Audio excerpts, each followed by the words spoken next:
Hello friends, welcome to Ingrolit English Grammar and Literature. ఈ వీడియోలో నేను ప్రీవియస్ టెట్ పేపర్లోని సైకాలజీ పార్ట్ని ఎక్స్ప్లెయిన్ చేయబోతున్నాను. ఈ టెట్ పేపర్ అనేటువంటిది 13/8/2022 జరిగినటువంటి టెట్ పేపర్లోని మార్నింగ్ సెషన్ పేపర్ అన్నమాట. ఇది ఇందులోని సైకాలజీ పార్ట్ని now I would like to explain you. Discuss చేద్దాము.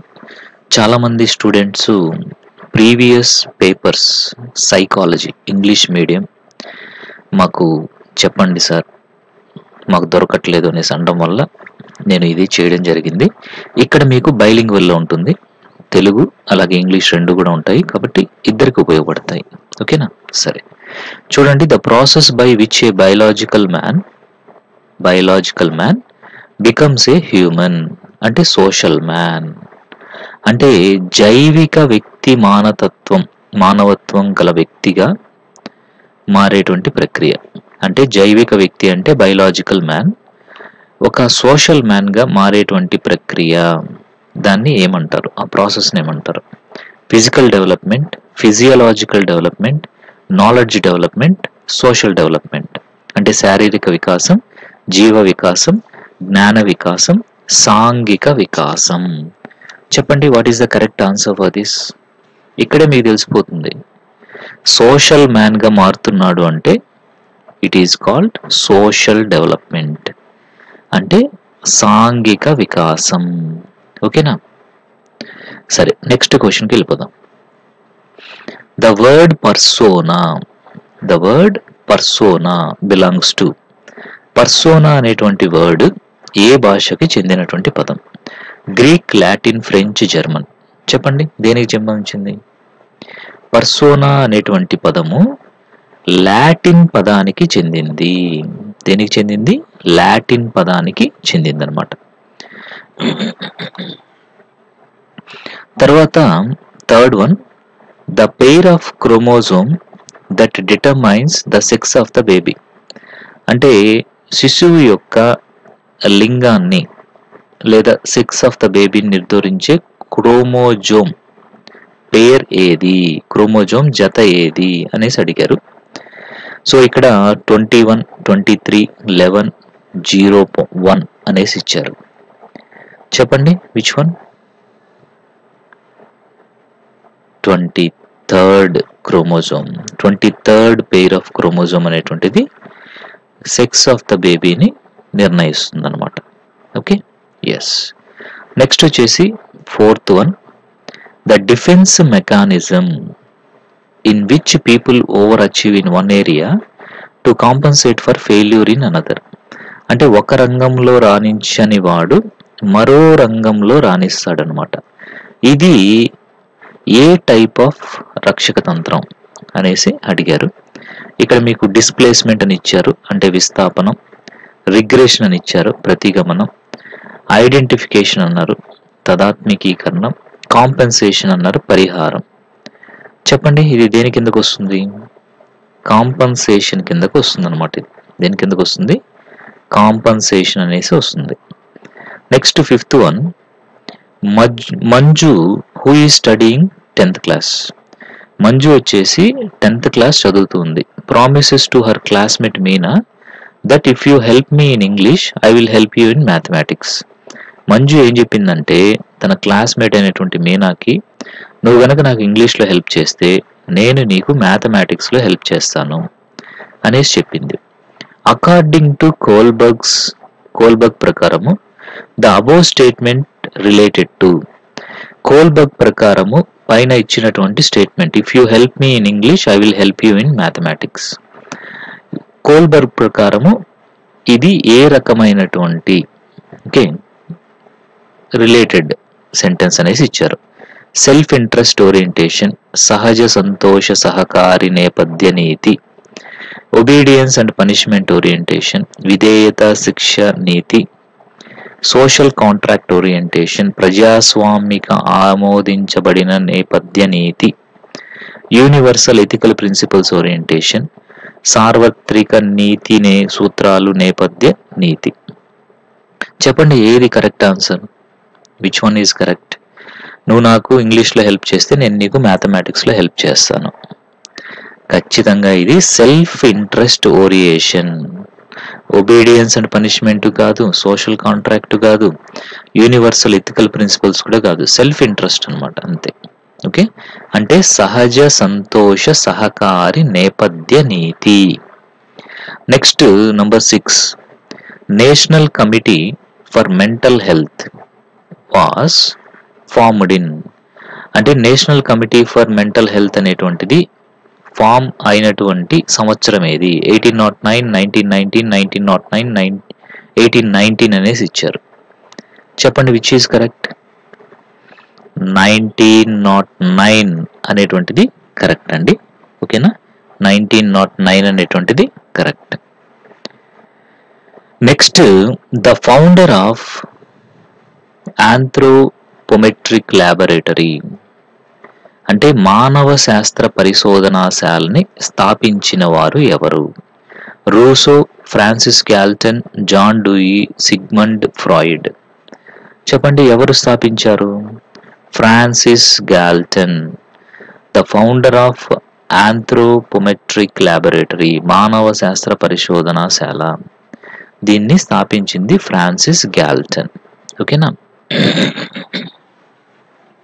Next 8th question, drawing specific conclusions from general information, అంటే సాధారణ సూత్రాల నుండి సిద్ధాంతాన్ని ఏర్పరచడాన్ని ఏమంటారు? డిడక్టివ్ రీజనింగ్ అంటే ఆగమ వివేచన, ఇండక్టివ్ రీజనింగ్ అంటే ఆగమన వివేచన, డిడక్టివ్ రీజనింగ్ అంటే నిగమన వివేచన, కన్వర్జెంట్ థింకింగ్ సమైక్య ఆలోచన, డైవర్జెంట్ థింకింగ్ విభిన్న ఆలోచన. చెప్పండి. స్పెసిఫిక్ కన్క్లూజన్స్ని జనరల్ ఇన్ఫర్మేషన్ నుంచి పొందడం అనమాట. ఓకేనా, చెప్పాలి మీరు. సాధారణ సూత్రాల నుండి సిద్ధాంతాన్ని ఏర్పరచడం అంటే అంటున్నారు. ఖచ్చితంగా సమైక్య విభిన్న కాదు, అంటే కన్వర్జెంట్ డైవర్జెంట్ కాదు. ఇండక్టివ్ డిడక్టివ్ అనేది చెప్పాలి మీరు. It is called inductive. ఓకేనా, అది అంటే ఆగమన వివేచన. ఓకేనా, right. Now let us see 9th one. The innate ability of the child is, అంటే పిల్లవాడికి బై బర్త్ వచ్చేటువంటి అబిలిటీ. యాప్టిట్యూడ్ అంటే సహజ సామర్థ్యం, యాటిట్యూడ్ వైఖరి, ఇంట్రెస్ట్ ఆసక్తి, మెచ్యూరిటీ పరిణితి. చెప్పండి విచ్ ఈస్ కరెక్ట్? యాప్టిట్యూడ్ సహజ సామర్థ్యము అనేటువంటిది పిల్లవాడికి ఇన్నేట్ అబిలిటీగా వస్తుందన్నమాట. ఓకే, నెక్స్ట్ 10th one చూద్దాము.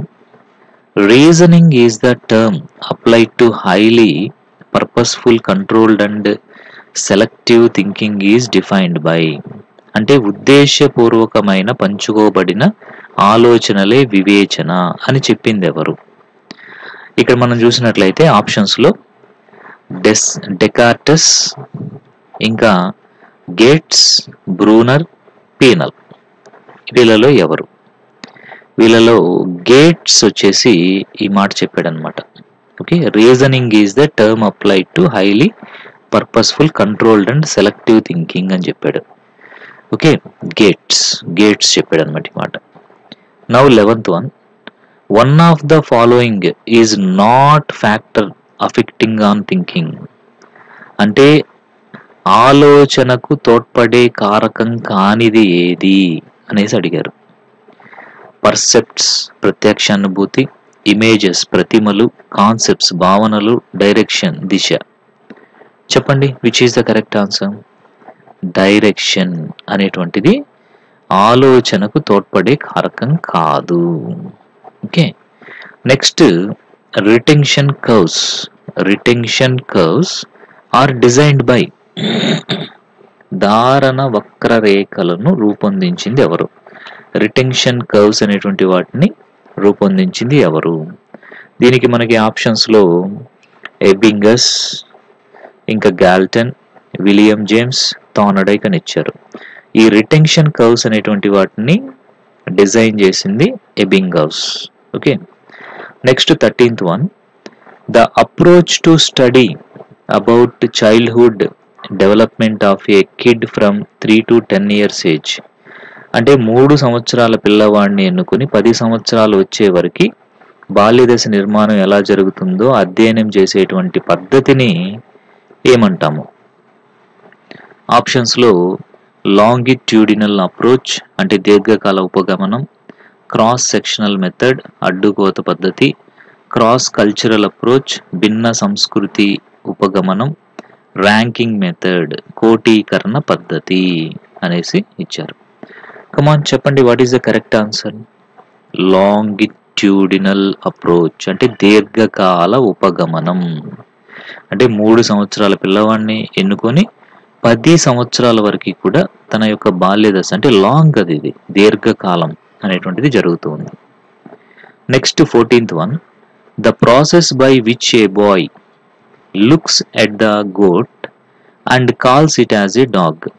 అంటే ఒక మేకను చూసి దాన్ని కుక్క అనేసి పిలుస్తాడనమాట. ఒక పిల్లవాడు మేకను చూసి కుక్క అని పిలుస్తాడు. ఇందులో జరిగేటువంటి ప్రక్రియ ఏది? అంటే మేకని చూసి కుక్క అని పిలవడం అనేటువంటి దాంట్లో జరిగే ప్రక్రియ ఏది? ఇక్కడ ఆప్షన్స్లో అకామడేషన్ అనుగుణ్యం, అసిమిలేషన్ సాంశీకరణం, ఆర్గనైజేషన్ వ్యవస్థీకరణ, కాంప్లెక్స్ థింకింగ్ సంక్లిష్ట ఆలోచన అనేసి ఇచ్చారు. కమాన్ చెప్పండి, what is the correct answer? Assimilation అంటే సాంశీకరణం. Next 15th one, according to Bandura, okay, Bandura గారి ప్రకారము the following is not related to the process of social learning.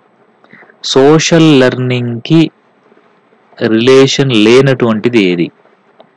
Bandura ప్రకారము సాంఘిక అభ్యసన ప్రక్రియ కానిది ఏది? అటెన్షన్ అవధానం, రిటెన్షన్ ధారణ, రీఇన్ఫోర్స్మెంట్ పునరుత్పాదం, మోటివేషన్ ప్రేరణ. చెప్పండి వీటిలో ఏది? బండూరా ప్రకారము సోషల్ లెర్నింగ్కి యూజ్ చెయ్యనటువంటిది, ఓకేనా, చెప్పాలి. మోటివేషన్ ప్రేరణ అనేటువంటిది లేదనమాట, ఓకేనా. Now let us see the 16th one. The following scientist is not related to Gestaltism. గెస్టాల్టిజంకి సంబంధించినటువంటి వ్యక్తి కానిది ఎవరు? Max Wertheimer, Kohler, Lewin, W C Bagley. ఎవరు వీళ్ళల్లో గెస్టాల్టిజంకి చెందినవారు కాదు? ఓకే, చెప్పండి ఎవరు? డబ్ల్యూసి బ్యాగ్లే గెస్టాల్ట్ వాదానికి చెందినటువంటి వ్యక్తి కాదు. Next, the author of the book man search for meaning అనేటువంటి బుక్ని రాసింది ఎవరు? McIver, Cleland, Viktor Frankl, Abraham Maslow. ఎవరు రాశారు? విక్టర్ ఫ్రాంకిల్ రాయడం జరిగిందనమాట మ్యాన్ సెర్చ్ ఫర్ మీనింగ్ అనేటువంటి బుక్. నెక్స్ట్, ప్రోగ్రామ్డ్ లెర్నింగ్ అంటే కార్యక్రమయుత అభ్యసనం అనేటువంటిది it is based on this theory. ఏ థియరీ ప్రకారము ప్రోగ్రామ్డ్ లెర్నింగ్ అనేటువంటిది చెప్పబడుతుంది? క్లాసికల్ కండిషనింగ్ అంటే శాస్త్రీయ, ఆపరెంట్ కార్యసాధక, ట్రయల్ అండ్ ఎర్రర్, ఉద్దేశపూర్వక ఇంటెన్షనల్. ఓకే, ప్రోగ్రామ్డ్ లెర్నింగ్ అనేది దేంట్లో వస్తుంది? దేంట్లో అంటే ఆపరెంట్ కండిషన్, కార్యసాధక అనేటువంటి దాంట్లో వస్తుంది అనమాట. Next 19th one, the memory that retained for 20 to 30 seconds. Just మనకి 20 నుంచి 30 seconds వరకు మాత్రమే ఉండేటువంటి మెమరీని ఏమంటారు? Long term memory, short term memory, active memory, wrote memory. 20 నుంచి 30 సెకండ్లు మాత్రమే ఉండేటువంటి మెమరీ అనమాట. ఈజీగా చెప్పేయచ్చు మీరు దీన్ని. షార్ట్ టర్మ్ మెమరీ, ఓకే, స్వల్పకాలిక స్మృతి. Now 20th question, a person who knows Telugu language can learn Kannada easily.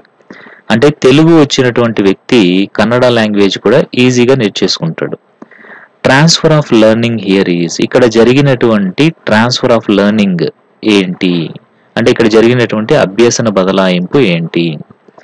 Positive transfer learning అనుకూల బదలాయింపు, నెగటివ్ ట్రాన్స్ఫర్ ఆఫ్ లెర్నింగ్ ప్రతికూల బదలాయింపు, జీరో ట్రాన్స్ఫర్ శూన్య బదలాయింపు, బైలేటరల్ ట్రాన్స్ఫర్ లెర్నింగ్ ద్విపార్ష బదలాయింపు.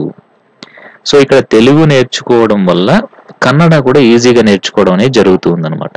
కాబట్టి ఏం జరిగినట్టు ఇక్కడ పాజిటివ్ ట్రాన్స్ఫర్ అనేది జరిగింది, ఓకేనా, అనుకూల బదలాయింపు అనేది జరిగింది అనమాట ఇక్కడ.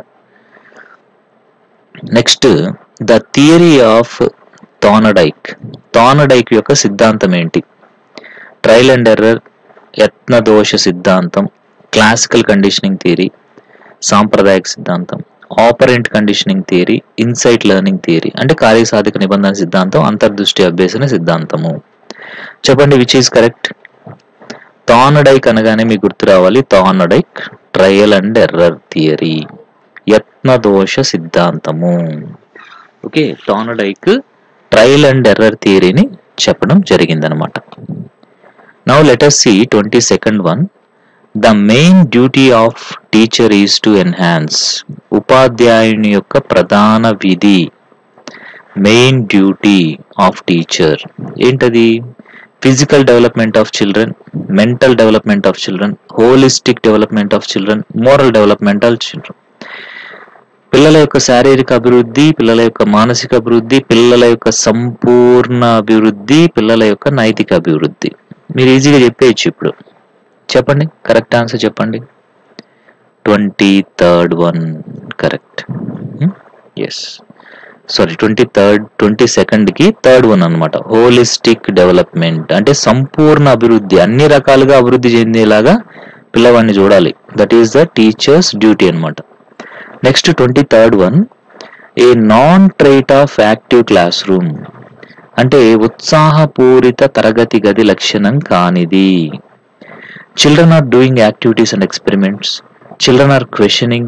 Children are discussing with each other. Children are passive listening. అంటే పిల్లలు నిష్క్రియాత్మకంగా వింటూ ఉండడం, అంటే ఎలాంటి క్రియల్లో పాల్గొనకుండా డల్గా వింటూ ఉండడం అనమాట. చెప్పండి which is non trait of active class room? ఇప్పుడు ఈజీగా చెప్పేయచ్చు మీరు. Yes, children are in passive listening. పిల్లలు ఏ పని చేయకుండా ప్యాసివ్గా వింటూ ఉంటారు అనమాట. అది. Next 24th one, the author of the book how children fail. How children fail, నేర్చుకోవడంలో పిల్లలు ఎలా వెనకబడతారు అనేటువంటి బుక్ రాసింది ఎవరు? Robinson, Victor Frankl, John Dewey, John Holt. ఎవరు రాశారు చెప్పాలి? జాన్ హోల్ట్ గారు రాశారనమాట. Next 25th one, visit A bank to prepare A report on functions of the bank comes under. అంటే మనము బ్యాంక్ యొక్క పనితీరు గురించి ఓకే తెలుసుకునేదానికి, ఒక రిపోర్ట్ రాసేదానికి బ్యాంక్ని విజిట్ చేయడము అనేటువంటిది, బ్యాంకును సందర్శించి బ్యాంక్ విధుల మీద నివేదికను సిద్ధం చేయడం అనేటువంటిది దేని కిందకు వస్తుంది? Problem solving, project method, lecture method, computer based learning. ఈజీగా చెప్పేయచ్చు కదా. ప్రాబ్లమ్ సాల్వింగ్గా కాదు, ప్రాజెక్ట్ ఎస్ అంతే కదా. సో ఈజీగా మనము చెప్పేయచ్చు ఇది దేని కిందకు వస్తుంది? ప్రాజెక్ట్ మెథడ్ కిందకు వస్తుంది. ఓకే, నెక్స్ట్ వచ్చేసి 26th one, in which stage on the learning curve, on which stage on the learning curve it is felt that learning has stagnated. అంటే స్తంభించడం, స్టాగ్నేటెడ్ అంటే స్తంభించడం. ఏ అభ్యసన వక్రరేఖలో ఏ దశలో అభ్యసనం అనేటువంటిది స్టాగ్నేట్ అవుతుంది. సో ఇక్కడ మనకి stage of fluctuation, plateau stage, initial stage, secondary stage అని ఇచ్చారు. ఏ స్టేజ్లో ఇది స్టాగ్నేట్ అంటే ఇంకా అలా ఫిక్స్డ్గా ఉండిపోతుంది అనమాట. అది. సో మీరు కొంచెం ఆలోచిస్తే ఈజీగా గుర్తుపట్టచ్చు. ప్లాట్యూ అంటే ఏంటి? అలా స్ట్రైట్గా చదరంగా ఉండేటువంటిది. సో అంటే ఇక్కడ ఎలాంటి ఫ్లక్చుయేషన్స్ జరగనటువంటిది. సో ప్లాట్యూ స్టేజ్ అనమాట, అంటే పీఠభూమి దశ అనేసి అంటారు. Next 27, NEP 2020 targets 100% gross enrollment ratio, GER. GER అంటే gross enrollment ratio from preschool to secondary level by the year. అంటే NEP 2020 ఏ సంవత్సరం నాటికి ప్రీ స్కూల్ నుండి సెకండరీ స్థాయి వరకు 100% స్థూల నమోదు నిష్పత్తిని లక్ష్యంగా పెట్టుకునింది. ఏ ఇయర్ అనేసి ఇచ్చారు. 2023, 2025, 2027, 2030. So the correct answer is 2030. Next one, 1 kilobyte in computer storage capacity is, అంటే 1 KB అంటే అది దేనికి సమానం? కంప్యూటర్ స్టోరేజ్లో 1 కిలోబైట్ అంటే KB అనమాట. So 1024 bytes, 1124 bytes, 1224 bytes, 1324 bytes. ఇది చాలా ఈజీ. సో ఈజీగా మీరు చెప్పేయచ్చు. The first option is correct, 1024 bytes. Next 29th one, according to feedback from education is critical age is, అంటే విద్యావేత్తల ప్రకారము క్లిష్టతరమైనటువంటి వయసు క్రిటికల్ ఏజ్ అనేటువంటిది. Pre adolescence, later childhood, early childhood, infancy. The correct answer is later childhood, అంటే ఉత్తర బాల్య దశ. దిస్ ఈజ్ క్రిటికల్ ఏజ్ అనేసి అంటారు. Now let us see the 30th question. The language acquisition device, LAD, concept related to, ఈ language acquisition device అనేటువంటిది ఈ concept ఎవరికి సంబంధించింది? LADని తెలుగులో ఏమంటారంటే భాషా గ్రహణ యంత్రం అనేసి అంటారు. ఓకే, ఆప్షన్స్ మనం చూస్తే బండూరా, స్కిన్నర్, నోమ్ చామ్స్కీ, కోల్బర్గ్. చెప్పండి, who is related to LAD? నోమ్ Chomsky ఈయన ఈ లాంగ్వేజ్ అక్విజిషన్ డివైస్ అనేటువంటి కాన్సెప్ట్కి రిలేటెడ్ పర్సన్ అనమాట. ఓకేనా? సో మనం అయితే చాలా క్లియర్గా డీటెయిల్డ్గా ఈ AP టెట్ ప్రీవియస్ క్వశ్చన్ పేపర్లోని సైకాలజీ పార్ట్ని ఇక్కడ డిస్కస్ చేసుకున్నాము. మీకు అందరికీ కూడా చక్కగా అర్థమైంది అనుకుంటున్నాను. Thank you very much.